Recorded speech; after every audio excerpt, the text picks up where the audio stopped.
Hello, welcome back to another HP Gaming's GameLINK video, especially one of our ones for our Halloween series we're doing at the moment. And today we're going to learn how to play the 2 to 4 player game Gloom by Keith Baker and published by Atlas Games. And this is a game for 2 to 4 players in which you'll take control of a family in despair, struggling with many tragedies, and ultimately lead them on a path to imminent death.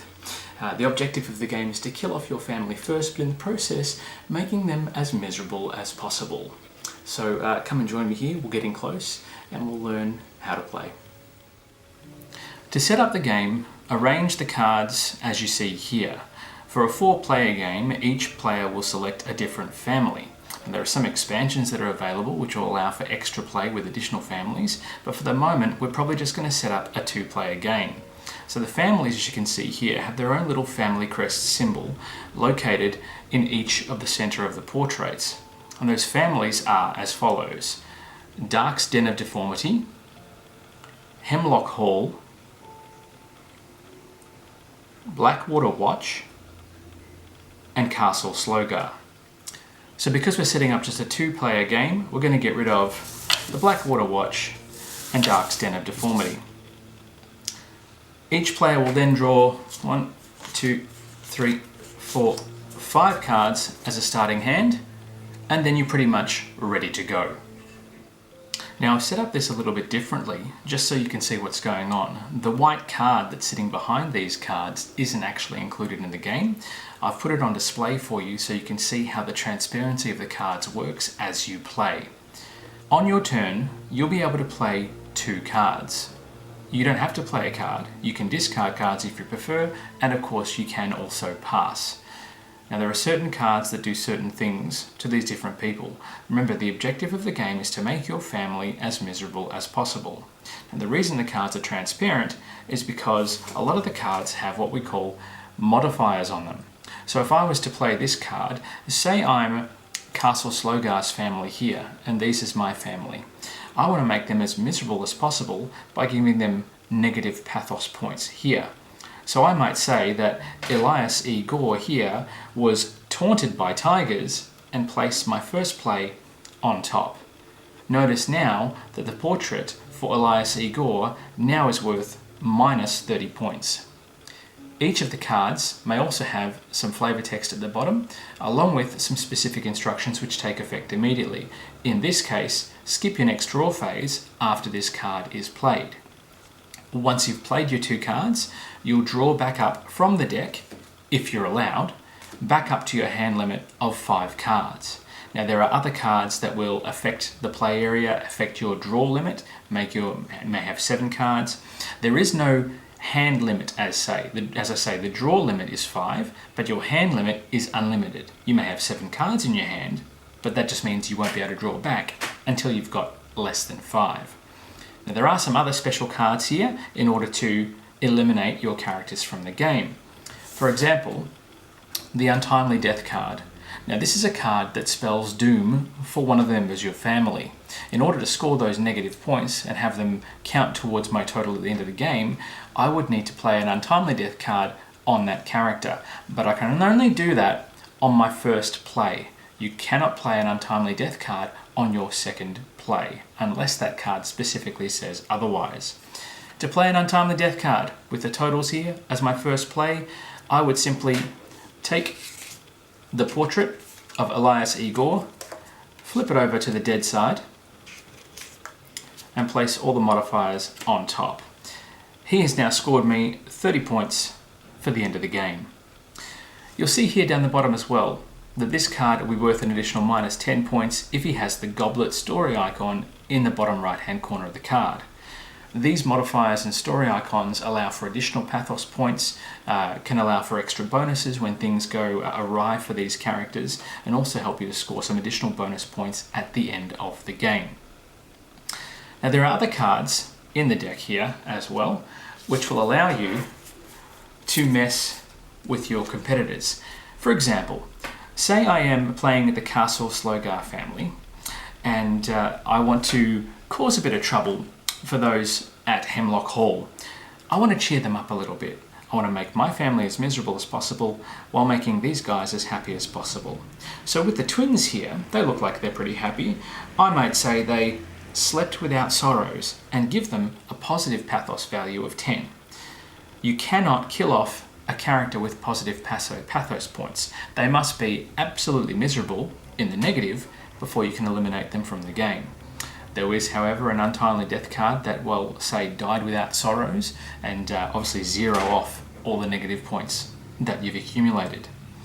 The game goes on until one family is completely eliminated, and then everyone tallies up their pathos points to work out who is the most miserable family.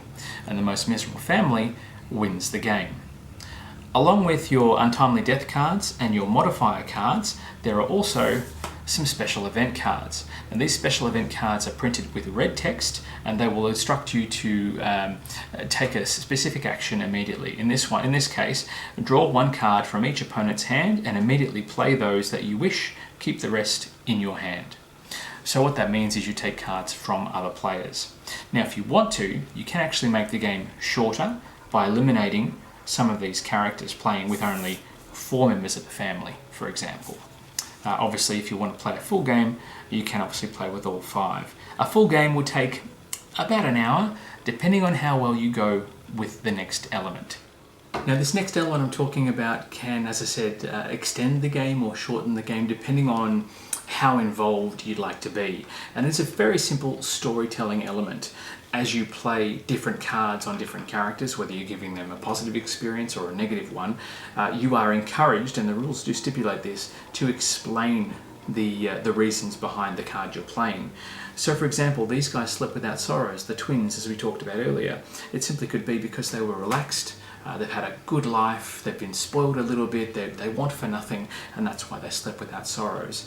Whereas grabbing a modifier like this one here, was ruined by rum, well, let's have a look. We could say that Professor Helena Slogar, for example, was ruined by rum, and there might be a backstory about an alcoholism or some sort of drinking problem that she's developed for whatever reason, maybe because her husband is literally a brain in a box, or the children causing trouble. And you'll find that as you play cards on top of your family and also your opponent's families, the stories for the characters will start to intertwine. The reason that this person is ruined by rum might be because this one was stung by bees, or so on and so forth. And the storytelling element itself really brings the mood of the table into the world of these characters as they come to life, and ultimately you'll lead them to their death. Now, as I mentioned, the game ends as soon as one family is completely eliminated. So when you play an untimely death card, you take the bottom card, flip it over onto its side, and then place the untimely death card on top. As soon as the final character in a family is eliminated, the game ends, and every player totals up their pathos points, but only those characters that are deceased.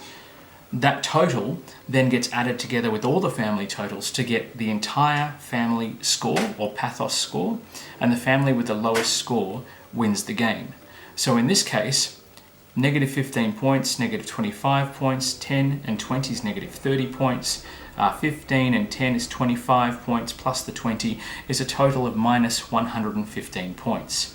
Be aware too, as I mentioned, that modifiers might add or subtract points to this score, but only if the symbols, the story symbols, match. So in this case, with the bat and then a goblet icon, you wouldn't score any additional negative points for this family. In terms of strategy for this one, sometimes killing off your family is not always the wisest decision. It may be better to try and kill off some opponents' families, especially if you're ahead. Even if you've still got 1 or 2 characters left, you might be able to cause a massive negative pathos score for one of your family members, but ultimately those points won't count unless that character is killed off. So make sure you keep every family around the table alive until you're absolutely ready to go for the win. Sometimes as well, you can avoid a tie by not killing off a character until the very last moment of the game. There are a number of expansions for Gloom at the moment. There's a couple of different flavours of the game as well. Some expansions, as I said before, add extra characters.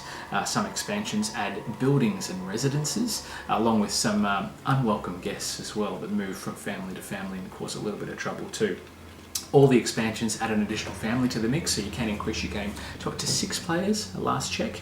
And there's also a couple of other flavours, Cthulhu Gloom, and there's also a Munchkin Gloom. There is even a Game of Thrones Gloom as well, and you can imagine that's gets pretty nasty very, very quickly. Gloom is one of my favourite card games. I love the transparency and the overlaying feature. I don't know why more card games aren't exploring this as a feature. I love the storytelling element. I love sitting around the table and just trying to drive my family as miserable as possible. And I think it's one of these games that, particularly over Halloween, you can really get into. The art is a very gothic style. It's designed to be semblance of the black and white Penny Dreadful sort of feel, I guess. And the families and their flavour text as well. You'll have a little bit of a giggle as you go through those cards. Gloom by Keith Baker and published by Atlas Games is a wonderful addition to any card library. You can check it out online on the online store. Check back for more reviews. There's going to be some more unboxings as well coming up too. And most importantly, keep playing games. And we'll see you at the table again very soon. Bye for now.